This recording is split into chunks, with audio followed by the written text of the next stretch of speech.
Hallelujah. Okay, kung ngayon po magkakaroon tayo ng sharing muna, no? Sharing ng kung meron po kayong mga Bible verses, kahit isa lang Bible verses, pwede po yung i-share para nakakaroon po tayo ng interaction at saka conversation na tinatawag. No? So kung meron pong gusto mag-share sa inyo ngayon, sino mauna sa inyo? Ha? Oh, sige. Ito po, mag-share daw si Pastor Francis. Ano? Ayan. Opo, good morning po sa inyo. So, gusto ko lang po mag-share ng about sa ating pinagdadaanan ngayon para ma-comfort tayo. No? Actually, kino-comfort naman tayo ng Panginoon everyday. No? So, sabi dito sa Romans 14:8, sabi niya, if we live, it is for the Lord that we live. And we die, it's for the Lord that we die. So, whether we live or die, we belong to the Lord. Amen po ba? So, sabi nga dito na tayo po ay nabubuhay ngayon sa mundo para po tayo kay Lord, sa Panginoon. And then, kung tayo man po ay mawawala dito, ganun din po, kay Lord din po tayo. No, kaya nga habang nabubuhay tayo dito, yung ginagawa natin commitment kay Lord, talagang napaka-mahalaga po sa Panginoon yun. No? Lahat ng meron tayo, is belong to God. No, ano man po bagay na meron tayo mga nakasave na mga sasakyan, bahay, it's belong to God po lahat yun. No? Lahat po yun ay galing sa Panginoon. So yung ginagawa natin, ibinabalik lang po natin sa Panginoon yun, no? sa pamamagitan ng paglilingkod natin. No? Based on my experience, marami din akong mga pinagdadaanan ngayon about doon. Pero I believe na si Lord laging nandyan para sa atin, no? Na ano man yung nangyayari sa buhay natin, lahat tayo may mga testing and trial, no? Walang exempted po dyan. Pero sa pamamagitan ng nakakarga natin kay Bishop, yung about sa faith natin, pananampalataya, talagang ina-apply na natin sa buhay natin. Parang hindi na nga natin pinapansin na yung problema di ba? Parang, kasi alam natin na si Lord, doon nga sa 1 Peter, sabi nga, di ba, 1 Peter 5:7, cast all your care, di ba? So, ibinigay na natin kay Lord, pinasin na natin lahat yung mga pinagdadaanan natin, no? So, gusto lang ng Panginoon sa atin ngayon, mag-rejoice, di ba? So, yun lang ang gusto ng Panginoon, mag-rejoice ka, enjoy mo yung life natin dito sa buhay, no? Dahil tayo naman mga matured na rin, no? Kailangan magkaunawaan kung ano man yung mga bagay na nangyayari sa kasama natin. Naging masaya po tayo, no? Huwag po tayong mainggit or either na yung chismis, tanggalin na po yun. Yung mga, I believe wala naman sa powerhouse yan. Tayo, malawak na po yung natin, pag-iisip natin dyan. So, tayo naman kasi ginagawa natin yung mga bagay na alam din naman natin kung ano yung tama at mali. Di po ba? Hindi na rin tayo nagiging bata or something na gano'n. So, ako talagang every morning na nakakarga tayo kay Bishop, talagang powerful po yun. Minsan nare-remind tayo, nare-reflect tayo, kaya nga expansion Kailangan yung expansion, hindi lang yung blessing, di ba? Kung hindi yung lawakan din natin yung unawa natin, and then yung love, ibibigay natin, ganun yung expansion na parang totally lahat yun, blessing na doon, sunod-sunod na yun. So, doon naman sa nakikita natin ngayon, talagang kung paano tayo nag-expand, di ba? Yung bawat sa mga ministry, yun lang ginagawa ni Brother Dennis, siya ngayon yung tumatayo pag na nagsaserve, nag-win ng soul, kay Brother Timber, na nakaka-bless yung bawat isa sa atin. Lahat naman tayo, meron tayong role sa Panginoon, merong binigay na mission sa atin ng Panginoon. Iba-iba nga lang po, iba-iba lang nga po yung natin, kung paano natin i-accomplish yung pinapagawa ng Panginoon sa atin. So, yun lang yung inaano ko po, yung unity ng, alam ko sa atin, ng mga leaders, may mga kanya-kanya tayong tinuturo sa mga natin na yung gagaling talaga kay Bishop, no? Yung application, i-apply naman po natin So, yung inaano ko lang po dito, yung pagkakaisa, yung unawa doon sa bawat tao, gano'n, kung ano yung, kung saan masaya yung isang tao, suportahan natin, no? At alam naman po natin na alam niya rin naman yung tama o mali, alam din naman niya. Kasi yung support na hindi na yung ganyan, or something na ganun po. Kasi gusto ng Panginoon magsuportahan tayo, yung unity natin sa bawat isa, and then yung pagsiserve natin sa Kanya, and win the soul, no? Yung ganun yung mission. Ako, yun yung isang ko sa Panginoon na mag-win ng soul. Bawat nakakausap ko, talagang hindi ko tatantanan hanggat hindi ko siya napapatanggap or something like that. So, yung mindset ko, gano'n yung parang pag hindi ko siya napanggap, parang naano ko na may sinasabi si Lord, ba't wala kang ginawa, ganyan, katabi mo na, ganyan, wala kang mang ginawa. Ganyan. So yun ay ano po natin sa ano natin, once na alam po natin na hindi pa siya nakakatanggap sa Panginoon, no? Samantalahin po natin na, kaya kinabit sa atin ng Panginoon niya, kaya i-dedicate natin ng Panginoon para gawin po tayo. I believe matulungan naman po yung bayan sa atin na kasama natin dito, nakakabasa po. So, yun lang po, no, encouragement. Lahat po ng nasa atin ngayon ay para sa Panginoon po. Amen. So, maraming salamat po and good morning po. Amen. Salamat po. Pastor Liman po. Ay, the bread. Put it. Ay, good morning po sa inyong lahat. Ito po si... sorry po, iyawi. Pasensya na po kayo, kakababa ko lang galing ng bundok at medyo umaba ng konti. Pero konti lang naman. Pastor John, gusto po. Nagipag-usap po siya sa Panginoon para sa Moses. Okay, makiat po ko. Umaba yung mga bigote. Amen. Okay, IC lang po ito, no? Yung paborito po ng karamihan at sikat na verse. Silipin po natin ngayong umaga, Romans 12:1-2. Sabi niya, do not conform to the pattern of this world, but be transformed by the renewing of our minds, so that we may know what is good, acceptable, and perfect will of God. Okay, sa panahon po na ito po yung nakikita ng perfect time for application sa base na ito, no? Sa verse na ito. Kasi po, napapansin ko lang ngayon, nung minsan po, pinag-uusapan yung biogesic, parang naubos siya sa mga, napansin niyo ba? Naubos yung biogesic sa drugstore. Nagkaubusan kasi parang ang dami pong taong may sakit ngayon. Napansin niyo po ba? Yung sa Pora, yung almost 35% ng mga member ko doon, wala nang Sunday, nabalitaan ko may mga sakit. So, doon sa kapitbahay, marami pong may sakit. So, today, this morning, I will speak about our wellness, no? Kasi lalo na po sa mga panahon nito, bawal po magkasakit. Ano po? So, doon po sa Romans 12:1 po, makikita po natin doon na ang pinakamahalagang sinabi niya ron ay yung change of thoughts, change of mind, no? Yung pagbabago po ng pag-iisip. Kasi ang pag-iisip po, naniniwala po, ay konektado po sa katawan natin yan, no? Pag may problema po ang isip ng tao, kaya nga po yung mga flip, yung mga balik, hindi na po nakakapagawa, nakakakilos na maayos kasi may problema po sila sa pag-iisip. Ano po? So, ang napansin ko po rito, changes comes from our thoughts. No? Healthy and positive thoughts will have a result of a healthy body. Ano po? Pagka-positive palagi, no? Kaya nga po sa panahon na ito, no? Kaya nga po, pansinin ninyo yung powerhouse.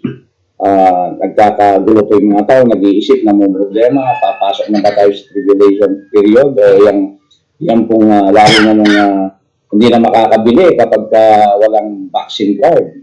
Sabi ng iba, mark of the beast na ba yan? Ang dami ng takot, no? So, pag natakot ka po talaga, ito will affect your body, kaya po maraming, I believe, nagkakasakit. No, sabi po ng Philippians 4:8 alam po natin, no? Ano po ba yung mga kinakabit natin, sinisiksik natin sa ating utak, no? Yung mga pinatitira po natin sa isip natin, napakahalaga po yan. Ano po? Negative thoughts or sick thoughts make sick bodies. Naniniwala po ba kayo? No? Kapag ang isip po natin ay pagka po ang isip mo yung problema, no, mararamdaman po ng katawan mo yung pong kasunod, no? Magkakaroon din po ng karamdaman gaya po ng depression. Marami tao na di-depress din ngayon. Ano po? Kapag ang isang tao ay depressed, no, tiyak po, sigurado po magkakasakit yan, no? Yung depression po ay sobrang kalungkutan, no, ng pag-iisip. Kaya po sabi ng Proverbs 13:12, no? A hope deferred makes a heart sick. Ano po, nung minsan, may konting testimony po ako bago ko tapusin to. Ang dami ko nakausap, isang araw, ang dami ko nakausap na tao, puro negative, kasi ang daming tanong, pagbukas ko ng messenger, kung daming ano, may mga nakausap akong pastor na medyo iba yung pananaw, yung ganun po, parang napagod ako bigla. Tapos pagdating sa bahay, naging sayo kami ng mga bata, si LJ, yung 110 amplifier na binili ko, nasaksak niya sa 220, nasunog. Nagalit ako. Biglang nagalit ako, nag-walk out ako. Umuwi ako ng bahay, gusto ko magpahinga. Hanggang doon po, dala-dala ko yung gamit ko, ay yung galit ko, tsaka buong araw. Alam niyo po nangyari sa akin? Doon ko nalaman na yung a merry heart does good like a medicine, kaya siguro hindi naglalabasan yung mga sakit ko dahil po doon sa saya ko, araw-araw masayahin po kasi ako eh. Hindi po nawawalan yung, naman po sinabi ng Biblia. Rejoice in the Lord always. Again, I say rejoice. Be joyful every day, no? Talagang, I hope that a merry heart does good like a medicine. So, kailangan po turuan natin yung katawan natin, yung sarili natin na ito po yung binigay na katawan ng Diyos sa atin, obligasyon po natin pasayahin talaga ito. Ano po? At may epekto naman po talaga yung pagiging masayahin, kaya po panay-panay, nag-jojo ko, nag-ano ko. So, nung nagalit po ako hanggang bahay, biglang dinagnat ako ng mataas na mataas, tapos inubo ko ng malakas, sinipon ako, may mga sumakit dito sa tagiliran ko, pati itong tiyan ko, yung liver ko yata, yung likod ko, lahat nagsabitan. Grabe, kasi na-shock pa po ako, kala ko mamamatay ako. Alam mo, nag-repent po kagad ako. Nag-repent ako, hindi ako pwede nito, sabi ko. Tapos, nagpunta po ako doon sa church, naggitara-gitara ako, tapos naglaro kami ni, inalis ko po lahat yung mga inisip ko na hindi magandang araw na yun. So, apektado po yung pag-iisip talaga yung katawan, no? Siguro po, sa edad kong to, 52, talagang kung tutusin, lalo na po inabuso ko talaga yung katawan ko ng bata ko. Dapat po talaga marami. Kung tutusin ko sa normal na pananaw, talagang aanihin ko na po ito. Pero dahil po siguro dun nga sa pagsunod natin ng salita ng Diyos, napapabuti tayo, ano po? So, change of thought. Yun lang po, no? Yung sabi ko ng Proverbs 13, 12, I hope the Lord makes heart sick, no? Pagka nawalan po tayo ng magandang pananaw sa buhay, pag-asa, lalo na po yung nangyayari ngayon, ganito na no? So, madalas po nating marinig yung think positive, no? Kaya po lumabas yan, talagang napakaganda po ng epekto sa atin. Dwell in positive, no? Pananahan po tayo lagi doon sa positive. Pansinin po natin, no, kapag yung tao nag-iisip ng problema, nag-aalala tayo, ninenervyos, natatakot, pati po yung blood pressure apektado. Pansinin niyo po, tumataas yung blood pressure. Hindi na po kailangan i-prove yan dahil kahit mga doktor, alam po nila yan. No? Kapag tayo po yung nagalit, may sama ng loob, o kung ano-anong negative emotion, no? Talaga pong may connection po sa ating pag-iisip, sa katawan yan, ng ating pag-iisip. So, iwas pressure, iwas stress, at alam po, lahat kayong nakikinig dyan, alam niyo po lahat po. So, i-practice lang po natin, lalo na sa mga panahon na ito na may kagalumihanan, may mga puro negative, puro naririnig natin, hindi maganda, no? Stay positive. Trust God, stand firm, and keep our faith every time. Good morning po sa inyo, God bless. Amen. Ako naman po, pwede sila ako? Siyempre. Sino? Pastor Gong, nasa Mars kaya ka. Yung mga nasa Pluto kasi, alam mo nagsishare dito. Nasa Pluto ka, bumaba ka na. Sige. Alam mo. Ibigay ko para maligahi po yung ano natin. Yung Bible study natin at saka yung conversation natin, fellowship, no? Na kahit sa po tayo, para po tayong nasa isang bahay lang na malaki, no? At I believe ito po yung kalooban ng Diyos para sa atin, na tayo po ay magkaroon ng tinatawag na humor, no? Yung hindi sobrang serious, yung mga mukha natin para mga linukot na piso, no? Isa po yun ang indication na malungkot po tayo. Kaya nga, alisin natin yung mga lungkot sa ating mga mga katawan natin at hayaan natin yung espiritu ng kagalakan ng siyang patuloy na dumaloy sa bawat isa sa atin para yung mga mukha natin mabasbas at magbasbasan kayo. Amen. Wisikin kayo ng holy water of the word of God. Okay. Ayan, no? Basbas. Amen. At maligaya. Magpakaligaya kayo dyan sa ngalan ng Panginoon. Yan. May glory tayo yan. Meron collagen yan. Lahat ng ng pampadata, lahat. Sa inyo. Hanapin ninyo, maliwala sa inyong mga buhay. Okay, yung mga rutino nyo, paabot ninyo hanggang dito sa tenga, para yung mga lukot-lukot natin Banat. mabanat, maboto. Batakin nyo. Okay? Okay, nandiyan po ba kayo? Okay, mga kapatid sa Panginoon. Hallelujah! Amen. Sige, Pastor Don. Gusto ko lang tumulong ng konti pa rin yung sinabi ni Liman kasi it's about attitude thing talaga yung sinasabi niya. Kasi nararanasan ko rin yun eh. At isa rin sa pinapakita sa akin ng Panginoon, lalo na sa panahon ngayon, at maging sa mga lingkod ng Panginoon, at maging sa lahat ng mga born again, ang napapansin, ang pinakikita kasi sa akin ng Panginoon, yung attitude. Kasi sabi nga ni John Maxwell, dun sa leadership training na natanong ko na, nag-graduate ako doon eh. Sabi niya, your attitude is your aptitude. Kumbaga sa aeroplano, altitude is the aptitude. Pero sa tao, yung attitude, yun yung aptitude. Ibig sabihin, hindi ka lumipad ng mataas kung hindi tama yung attitude mo.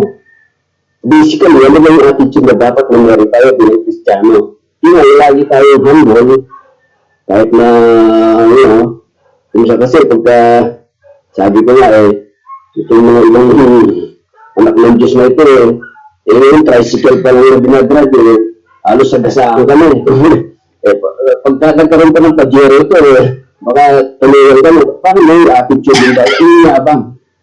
At yun yung nakikita sa akin ng Panginoon na dapat kahit na natutuwa ako, mas nakaka-impress yung taong mataas ang buhay, ibig sabihin, pinagpapala, pero makita na yung humility, di ba? Mas magandang pakisamahan yung gano'n kasi yung mga habang yumayaman, yung attitude nila nagbabago, dati yung sila gano'n, di ba? At ako naman in due respect kay Pastor, si Bishop, kaya matagal ako magkaibigan yan. Kapag wala nang pinagbago yun, hindi ko siya parang magmulano. Nabago nga lang yung pagbabago sa Panginoon, hindi na katulad ng dati talaga, talagang mga sa kalaga ni dati. Pero ngayon, kung baga yung attitude na pagiging magpagkumbaga, mababaw ang katuwang, kasiyahan, madaling mapatawa, madaling mapaiyak. Kasi ganun tayo, hindi na magandang attitude eh.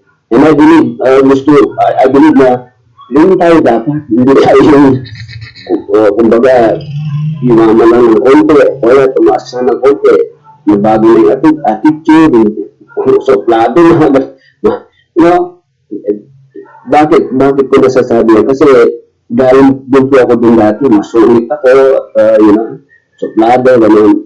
Kaya tuloy mga tao, pati yung blessing, naramdaman ko pa, hirap ka. Pero now that I changed, yung attitude ko na yun, kung isa, hindi pa nga ako nagpipin, hindi pa ako humihingi ka na, nandiyan na eh.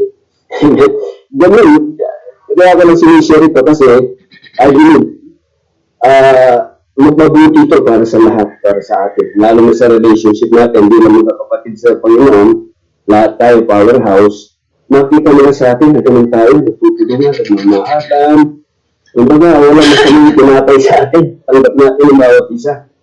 And that is in the attitude of our character, kumbaga, ganun tayo. Pagka tuturo tayo kung ano siya sabi natin sa harapan, sa likuran, hindi tayo nanginisnis, naninira, nagdi-discourage, we're not that kind of people. Alam ko na lahat tayo, maganda talaga ang layunin ng puso natin at maganda yung kalooban natin kasi dahil nandiyan ang Panginoon. Kaya I believe yun ang dapat i-focus natin. Siguro sa mga bagay ay i-focus natin this year 2022 na mabago yung attitude natin. Maging mas lalo pa tayo pagmahal sa bawat kapatiran. So yun lang po, Pastor siya. Okay, sino pa po gusto mag-share, no?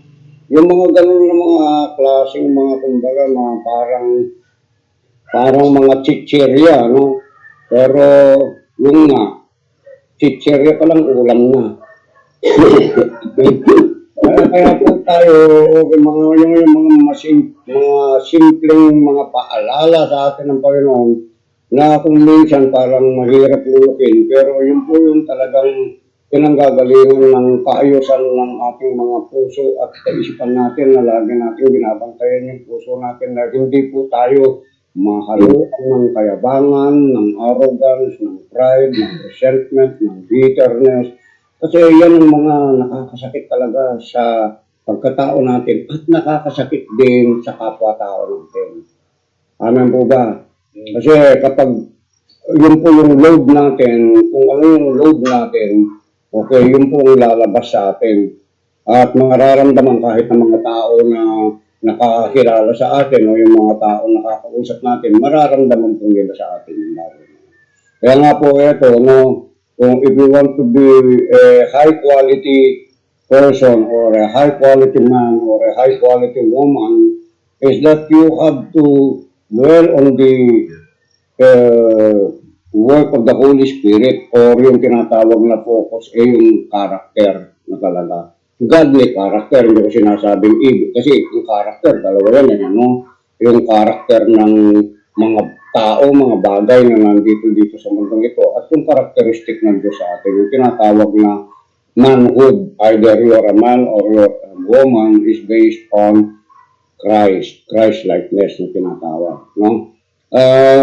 Yung prosperity ni God sa atin, nag-i-enjoy po tayo dyan, pero pagdating doon sa mga bagay na dapat natin isipin sa sarili natin, na wag po natin itaas yung mga sarili natin dahil ayun, no? At yan po, lalo na ano natin sa social media, no? Sa social media, yung mga lahat po na natin nakikita natin yan sa social media, pwede mong pekehin yan, no? Pwede mong pekehin kung sino ka sa social media, pati yung pagmumukha mo, gusto mong dalawa yung ilong mo sa social media, pwede, no? Diba? Gusto mo yung labi mo, kung araw-araw palitan mo, kulay pink, kulay red, kulay violet, kulay green, no, kulay black. Pwede, no, yung mata mo, ganun din, no. Pwede yung isa kulay pula, yung isa kulay green, pwede. Yung buhok mo, kung anong gusto mo. Pero pagdating po dito sa, ayan, yung tinatawag na real life, objective reality, where the rubber really meets the road. Ito na po yun, yung harapan. Amen po ba? At yung wala ka sa social media, kung anong ginagawa mo sa sarili mo, ginagawa mo sa mga tinatawag na pakikipagkabili mo sa tao, yung conversation mo sa tao, yung pag-iisip mo, yung mga bagay na ginagawa mo, yan po ay hindi po may tatago yan. Amen po ba? And tandaan po natin, ito po yung mga paalaala sa atin na hindi po dapat magbigay ng kondemnasyon sa atin. Amen po ba? Na kung halimbawa natatamaan po tayo, ang mga bagay nito ay isang paalaala, lahat tayo. No? Kahit sa sarili ko, paalaala po sa atin ng Diyos yan na alam mo yung huwag tayong maging high-minded, sabi ng Bible. Amen? Meron ka na gawang mabuti, huwag ka maging high-minded. Sabi ng Bible, in everything that you do, give thanks unto the Lord. Do it unto the Lord. Amen. With the spirit of humility. Okay? Tumagay ka. Okay? Nakalatag ka.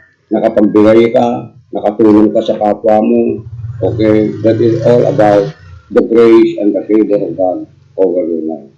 Kung ikaw, pinagpapala ka araw-araw, seemingly, parang nakakaangat ka sa kapwa-tao mo, you still have to be in a condensed attitude, okay, na tinatawag.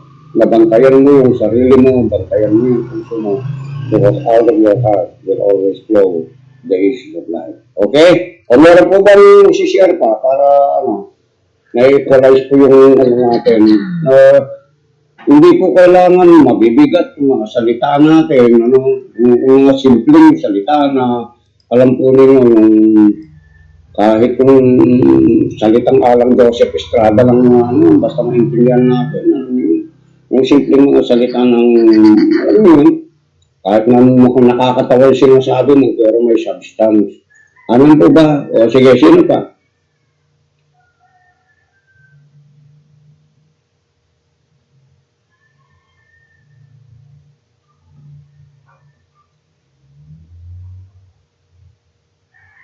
Ikaw, te, meron gusto mo share? Hila.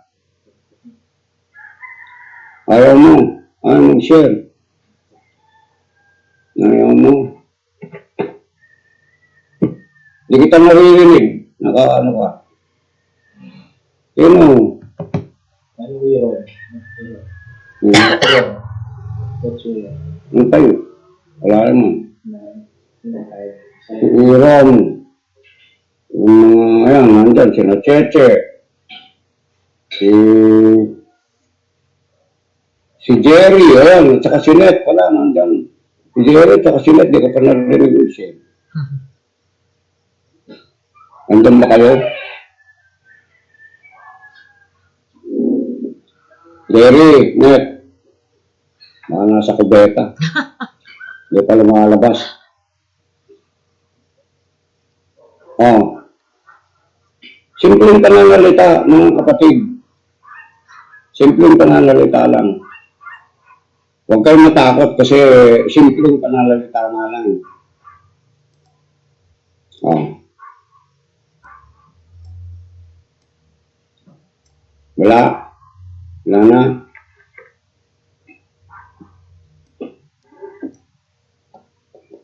Okay, mag-word tayo. Wala na. Ano, wala na gusto mag-share. Bakit? Ano? Wala. Okay, let's look at Hebrews chapter 12. Tulungan ninyo ako. Sabay-sabay tayo dito sa Hebrews chapter 12.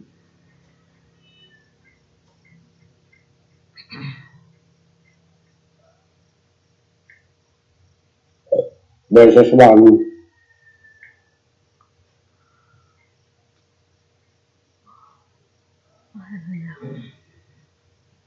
Today is Thursday. Ganyan.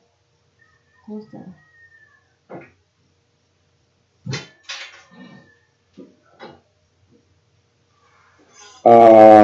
Ano ang maganda? ESV siguro. No? ESV translation. Para lahat tayo meron ng ESV.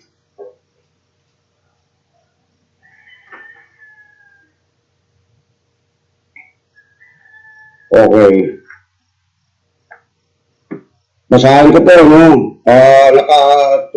Naka-tune na po ba kayo? Tune up na po ba kayo? Amen. Okay, ESV translation. Therefore, since we are surrounded by so great cloud, sabi nga, of witnesses, let us also lay aside every weight. Okay, and sin which clings so closely, and let us run with endurance the race that is set before us.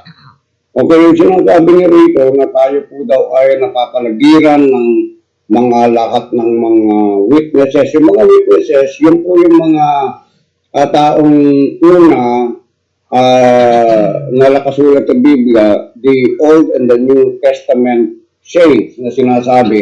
At maging yung mga lumipas na, no, yung mga taong nabuhay sa pananampalataya na patuloy po na nagbibigay po sa atin ang tinatawag na cheering, encouragement, yung po yung mga cheering squad natin. Hindi mo nakikita sa physical na kalalagayan, pero sila po ay continually by the spiritual encouragement, sila po ay nanonood sa atin. Ayan, sinicheer po nila tayo na kaya mo yan, pagpatuloy mo yan. Okay? Ang dali lang po, no, meron tumatawag. Ang dali lang po. Sir, may meeting pa ako eh. Hello? Bishop, may meeting pa ako. 7 to 8 ko eh. Tawagin kita mamaya. Okay, so, sabi nga rito, lay aside every heavy weight. No? Minsan may weight tayo kasi kaya sa buhay parang laging mabigat yung tao, yung buhay ng isang tao dahil doon sa mga actually yung kasalanan kasi yung kasalanan bayad na po yan, no? Bayad na yan. Kung meron kang error, meron kang na-miss, meron kang kasalanan na nagawa, ang kailangan mo lang gawin i-eject mo sa isip mo yung tinatawag na guilt at saka yung tinatawag na condemnation. Yun po kasi yung mga weight no? Yung minsan, itry mo, yung parang meron kang binubuhat na mabigat, okay? Kuminsan, wala na nga yung binubuhat mo, parang andun pa rin yung mabigat na binubuhat mo. Di ba? Intindihan po ba natin yun? Yung akala mo, alam mo, tinanggal mo, pero dahil parang andun pa yung flashback, andun pa yung memory ng pagbuhat mo ng isang bagay, nabibigatan ka pa rin. Ang tawag doon yung substrata. No? Yung substrata, parang ganito yung isang elepante na pag-aralan nila, na itinali nila yung elepante doon sa isang puno. Okay? At yung kinondisyon nila, yung kaisipan ng elepante, na yung elepante, kahit anong gawin niya, hindi siya makaalpas. No? Dahil yung nga, nakatali nga siya eh. Kahit ang lakas-lakas niya, hindi niya kaya dahil napakalaki yung puno, mas malaki sa kanya, mas matibay sa kanya. Okay? So, anong nangyari doon sa elepante? Na-condition siya within 22 to 1 month. Na-condition yung isip niya. Na kahit anong gawin niya. So, hindi na siya nag-struggle. Nagpursige, I mean. Okay? Dahil every time na nagpupursige siya para makaalpas siya doon sa tinatawag na pagkakatali niya, nakumbinsin na siya na na huwag nang gumawa ng effort. At ang ginawa mismo nitong mga trainer, tinanggal nila yung tali. Okay? Pagkatanggal ng tali, alam po rin yung ginawa ng elepante. Yung elepante, hindi maalis dun sa lugar niya. Andun lang siya. Pero wala na yung tali. Anong ibig sabihin yun? Na-condition po siya within 22 to 30 days na nakatali siya. At wala siyang magawa dahil nakatali siya. Parang tayo rin po, wala na nga yung kasalanan sa buhay natin, pero parang hanggang ngayon, na-absorb pa natin yun at nandun pa sa tinatawag na memory natin. Okay, so pag sinabing laying aside every weight, yung weight hindi man dun sa physical yung weight dito sa mental, saka dito sa emotion. Nakuha po ba natin? Nakwento ko po kahapon na yung bagay na pwedeng mangyari sa buhay ng bawat isa sa atin, yung nadaanan mong testing and trial na mabibigat. It's okay po yun na maramdaman mo. Ngayon, kung hindi mo kayang express dahil meron kang mga iniintindi na tao sa buhay mo, sa private life mo, kung nasaan ka sa kwarto mo, kahit pumunta ka doon sa tinatawag na, di ba, yung walang tao nakakakita sa iyo, at i-release mo doon yung lahat ng mabigat. Gusto mong magmura ka. No? Bahala ka. Pero ang ibig ko sabihin dito, you can always retrieve and always be able to gain back your composure after that. Yung weight nawawala dito sa puso at maging dito. Maging doon sa emosyon mo. I did that. Okay? Kung ginawa ko yun, pwede mong gawin. After a strong yung blows ng buhay, yung lahat ng mga suntok ng kaaway sa buhay mo, ginagawa o ginawa ng kaaway sa buhay mo, ang gawin mo, lay it aside. Huwag mong dalhin mismo sa kalooban mo, sa kaisipan mo, yung mga bagay na yon. Kasi unang-una, alam po yung po isang parte ng dishonoring pa rin sa Diyos na para bang hindi sinasabi mo, hindi pa sapat yung ginawa ng aking Panginoon para sa akin, that Jesus has to die to forgive me again of my sins and to save me again and to redeem me again from all of what I have committed. Once and for all, si Jesus, okay? Tandaan po natin ito. Si Jesus pumunta dun sa krus ng Kalbaryo, lahat ng bagay, lahat ng kasalanan mo, lahat ng kabigatan sa buhay mo, lahat ng woundedness sa buhay natin, lahat ng unforgivenesses, lahat ng mga offenses natin at offenses ng ibang tao sa atin, binayaran ng Panginoon yan para sa buhay ng bawat isa sa atin. Para wala na po tayong binibitbit ng mga mabibigat na bagay sa ating puso, sa ating kalooban, at maging sa ating kaisipan.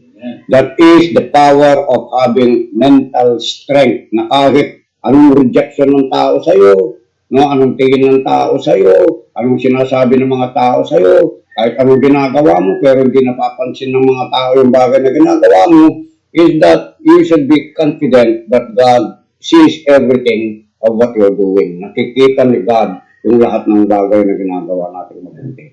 At ang sabi ng Biblia, be not weary in well-doing. Ayun po, no? Kasama po yun, nakatugtong. Be not weary in well-doing, or in due season you will reap if you faint not. Okay? Verse 2, sabi nga po rito, Looking to Jesus, the founder and perfecter of our faith. kasi sabi nga rito sa verse 1, no? Let us also lay aside every heavy weight or every weight and sin which clings so closely, and let us run. Okay, let us run. Sabihin nga natin, I will run. I will run. I will run. Keep running, brothers and sisters, and finish the race, ha? Run.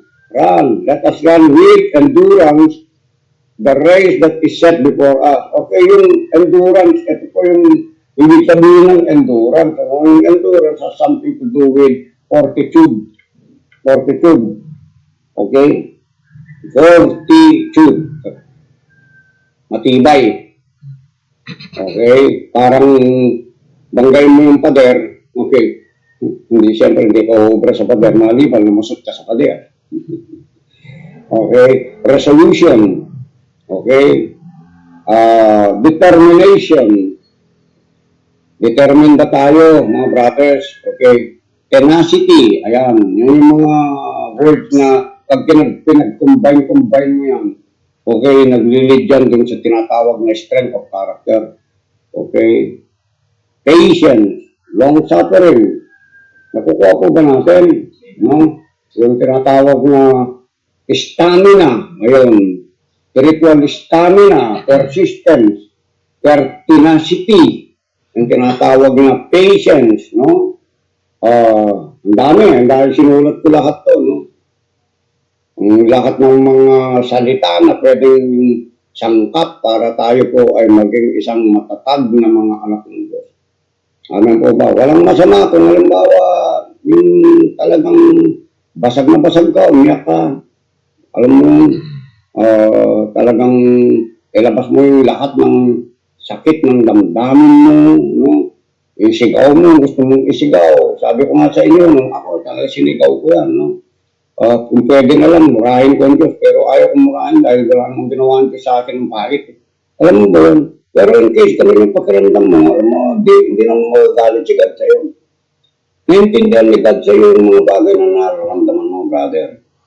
Okay, to the max, kung kailangan mo i-release yung sarili mo, i-release mo lang yung sarili mo. Kung walang nakakaintindi sa'yo, kahit yung pinaka-close na tao na pwedeng umintindi sa'yo, no, i-release mo lang sa Diyos. Naintindihan ka ng Panginoon doon sa bagay na yan. Ano ba ba? Amen. Okay, naintindihan po natin. Na verse 2, sabi po niya rito, looking unto Jesus. Ayan. Not looking unto your circumstance. The founder and perfecter Not looking unto your problems. Not looking unto the offenses of other people or even unto the mistakes that you have done. But look unto Jesus. Why look unto Jesus? Because Jesus is the only perfect person that can be able to understand you. He understands the very deepest wounds, the very deepest offenses, the very deepest weight that you are carrying. The very deepest na mga bagay na pinagdadaanan mo na tanging ikaw lang at ang Diyos ang nakakailam. Kung minsan, kahit na may relationship tayo sa Diyos, minsan, hindi mo nakikita, hindi mo kayang makita kung ano yung mga bagay na yun, no? Something that is irritating you from the inside of you until you look unto Jesus and into His Word. Kasi yung pinaka-basis ng faith natin, walang iba kundi yung pananampalataya natin sa Word of God. Diba, Liman? Word of God yan eh. Kaya nga ito, sabi ng Bible kung bakit napakalaga yung man shall not live by bread alone, but by every word that proceeds out of the mouth of God. Kasi ang nagpipig sa atin, yung negative word din yun, no? Depende kung anong pinipig mo, no? Sa social media, ganyan po yung laging ginagawa ko, no? Ginagawa ng bawat isa sa atin, you have to reconcile things from the natural circumstances, yung ano yung mga bagay na ginagawa mo, you reconcile it with the Word of God, and then begin to deliver the Word of God through social media, no?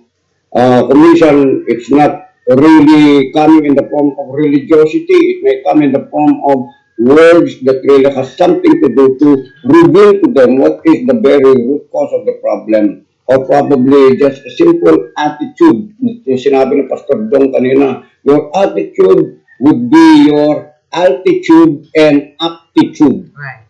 Okay? Naintindihan po ba natin yun? Kahit anong lakas po ng bagyo, anong lakas ng wind, no? Kapag sinalubong ng eroplano at tama po yung tinatawag na paglipad ng eroplano, aakyat at aakyat po yan. Okay? So, ganun din po tayo para balanse yung mga pakpak natin at hindi po tayo mag-crash dito sa mundong ginagalawan po natin. Napakalaga na tayo'y tumingin lagi kay Jesus.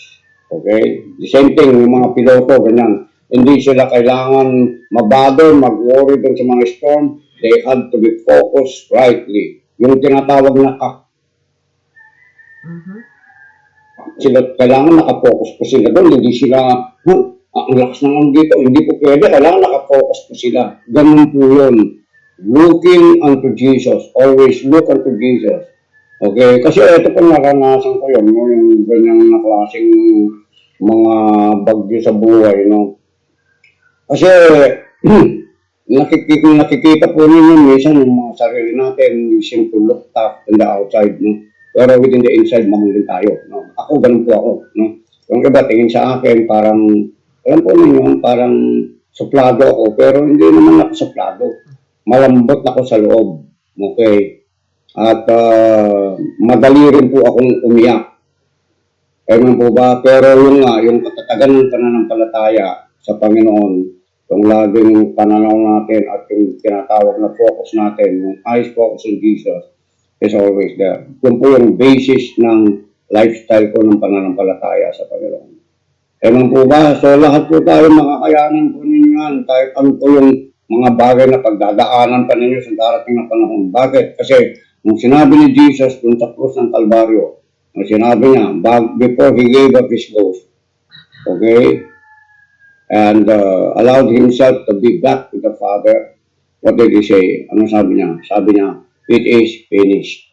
Okay? Hindi pa nag-umpisa yung tribulation, affliction sa buhay mo, testing and trial sa buhay mo, nakadeklara na yan, it is finished.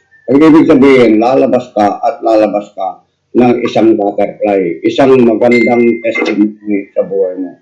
The test will always turn into a very powerful testimony about God in your life at maraming mga taong maliligtas, maraming mga taong gagaling, maraming mga taong pagpapalain ng Diyos dahil doon sa tinatawag na testimony mo na pinagdaanan mong mga testings and trials. Yun yung mga bagay na magbibigay din ng pagpapala, kaayusan, kapayapaan sa mga taong nababahaginan natin ng salita ng Diyos. Okay. So ang sabi niya rito, the founder and the perfecter of our faith. No, verse 2, for who for the joy was set before him, endured the cross, sabi ng Bible, no? He endured the cross. Yung bang cross na dinala ng ating Panginoon na yun po yung tinatawag na bigat po, kasalanan, yung suffering, death ng buong mundo. Hindi po sa isang tao lamang. Buong mundo po yun. Okay, so yung victory ni Jesus, imagine mo yung lahat ng bagay na dinala niya. Ilagay mo sa kaisipan mo na kung nakaya ni Jesus yun at si Jesus nasa iyo, kahit anong bigat pa yan, kahit yung bigat ng buong mundo, makakayanan mo rin dahil kinaya ng ating Panginoon Jesus. Wala kang hindi makakaya niyan. Kaya sabi nga ni Paul doon sa Philippians, no, I can do all things through Christ who strengthens me. Okay, yun yung mga revelation ni Paul. Nakita niya beyond His strength, beyond His might, beyond what men can do who are in the world, who can be probably the strongest person dito sa mundo ito that cannot be compared to the power and to the strength and might of God in Christ Jesus. Kaya niya sinabi, if you are a conqueror, I am a more than conqueror in Christ Jesus. Always looking unto Jesus, the author and the finisher of our faith. Okay? So, dito po tayo, verse 3 hanggang verse 4 lang po tayo. Consider him who endured the sin from sinners such hostility against himself so that you may not grow weary or faint-hearted. Ayun. Not growing weary para hindi tayo mahina at hindi tayo mapanghinaan ng puso at ng kalooban. Intindihan po ba natin? Brothers and sisters, we are not destined, we are not programmed to be weak. We are programmed to be strong out from our weaknesses. Amen. Ulitin ko, no? We have been programmed by God from our strength, from our weaknesses towards the strength of God over our life. Pag nanghihina ka, i-declare mo, this is not unto devastation over my life.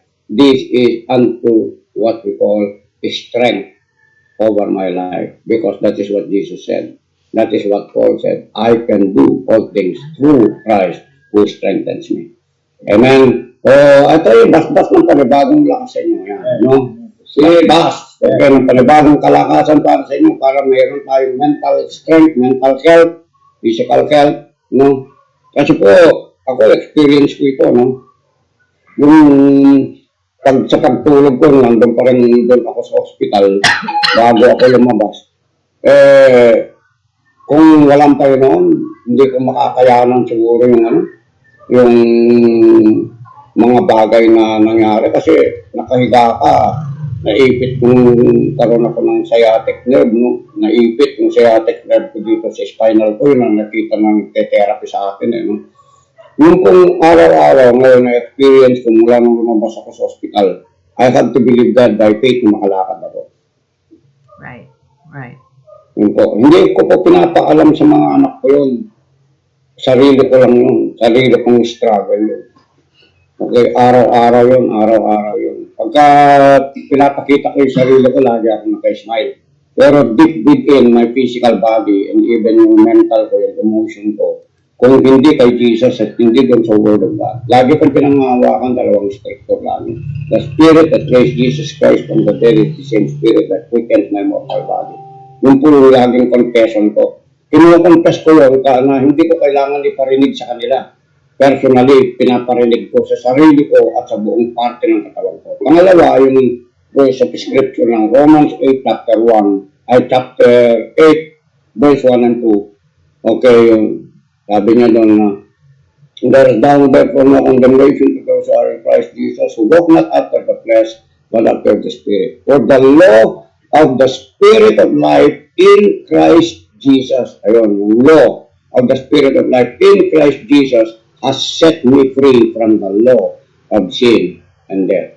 At yun po yung mga bagay na bumubuo, nagre-repair ngayon sa aking yung physical body ko, yung nerves ko, yung muscles ko, yung bones ko, yung marrow ko, yung utak ko, yung puso ko, yung lahat ng internal organ sa katawan ko, yung balance ng lahat ng mga bagay dito sa nagpapaikot mismo dito sa physical na pangangatawan ko, yan po ay produkto ng salita ng Diyos ayon doon sa progressive health na naranasan ko. I didn't say it's all spiritual, no?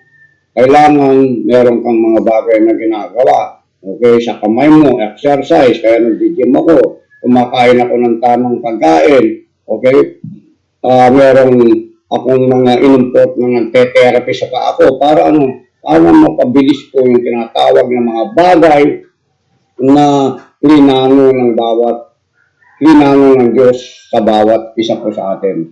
Kasama po ako doon. Ako po yung tinatawag na parang ehemplo sa inyo upang kung sino man sa inyo dumaan ng napakaliit, no? Minsan sasabog yung utak ko, ganun yung confession natin, sasabog yung utak ko, no? Pero kung isipin mo, ba't sumasabog yung utak mo?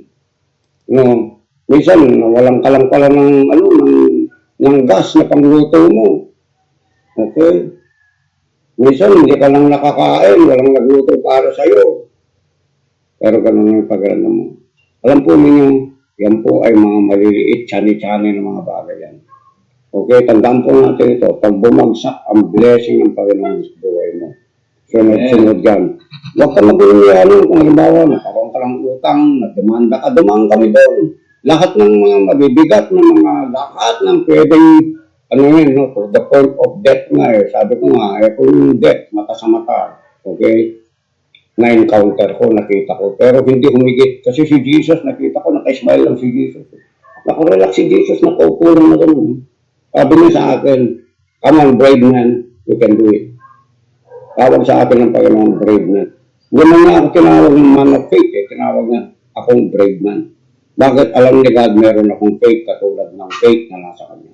Pag ang tawag niya sa akin, brave man. If you are a brave person, you are strong, you can be a courageous sa buhay mo. Tawag ng Panginoon sa inyo, brave and courageous. Amen? Why? Because you are a man and woman of faith. Okay? So, verse 4, last verse, sabi nga rito, you struggle against sin, you have not resisted to the point of shedding your blood and have forgotten the exhortation of the addresses you as sons. Brothers and sisters in Christ Jesus, okay, tandaan po natin ito, lahat ng mga bagay na yan ay parte doon sa mga pagdidisiplina ng Diyos para sa atin, that God allows us to pass through these testings and trials with, okay, of course, fire in the furnace. Ikaw ba talaga anak ka ng Diyos? Kung anak ka ng Diyos, dadaan ka doon sa furnace of fire. Kung lingkod ka ng Diyos, Amen. Kung baka sa Navy SEAL, hindi ka magiging Navy SEAL kung hindi mo na-encounter ang death. Navy SEAL, ganun. Ano yung gagawin ng Navy SEAL? Intentionally, papatayin ka hanggang sa wala ka ng hininga, bubukayin ka na lang, i-revive ka nila. Iyon ang Navy SEAL. Hindi pa tayo dumaan din sa training ng Navy SEAL. Kung dadaan ka doon, ibang klase ka pag lumabas ka. Tayo, hindi po tayo Navy SEAL lang. We are warriors of God. Are you with me? O, declare naman natin, I am a warrior of God. I am a warrior of Yeah, God. now you really mean what I'm saying. I am a warrior of God and I can overcome because I am an overcomer. I am a more than conqueror in Christ Jesus. I-declare mo yung sa buhay mo. You stand strong kahit na nag-iisa ka. No? Yung pinakamatinding temptation dyan ay yung kapag ikaw na ay nag-iisa. Katulad ng si Pastor Dong, ayan, ako na-encourage ako sa buhay nitong, ano na ito eh, itong, lalaking ito eh. Ang tapang ko yan. Okay? Gawin ko damo. Ako wala pa akong nakita yung na-atake. Isa lang yung kamay. Pero nag-motor pa yan from Cabanatuan to Angeles City. Nagpupunta pa ng Baguio yan. Nag-explore siya sa mag-isa. Kaya kung halimbawa, alam nyo, naghahanap kayo ng high quality man. Ayan, high quality man yan. Kung ganda mo lang, hindi magmamatch dun sa high quality man yan. Okay, kaya kung nakikinig kayo, maghanap kayo ng mga high quality man kasi meron silang boses na sa panghihina mo, what you need is not even material things by the time or even money to strengthen you in your brokenness. Words are very powerful. And they can empower you when you see the life of a person, not only speaking the word, but the experience of the person doon sa kanyang pagkatao. Alam niyo kung bakit sinasabi ng Biblia, yung mga lukot-lukot sa mga ano natin, yan yung mga experiences ng mga ng mga man of God. Kung bakit meron silang kulubot, meron silang ganito, yung kumbok nila, pumuputi. Pinapaday uli nila, kamukha ko, nakaday yan. Pero hindi pang nakaday, no? Okay? Para, laging gwako. Amen po ba?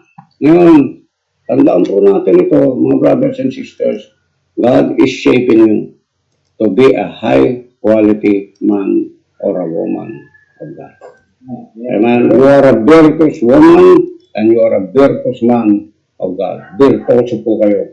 Ayan po, no, you are a master of life. Amen? Hello? Kasi ito, if you don't master the problem will master you. Amen? Okay? O, sa araw po ito, I declare that the blessing of the Lord, the goodness of the Lord, and the strength of the Lord, the power of the Lord would work inside out over your life. Rejoice, for this is the day, another day. We seize this day as a day already of success, and let the peace of God, the joy of God, and the celebration of life flow through the finished work of our Lord Jesus Christ. Amen. Amen.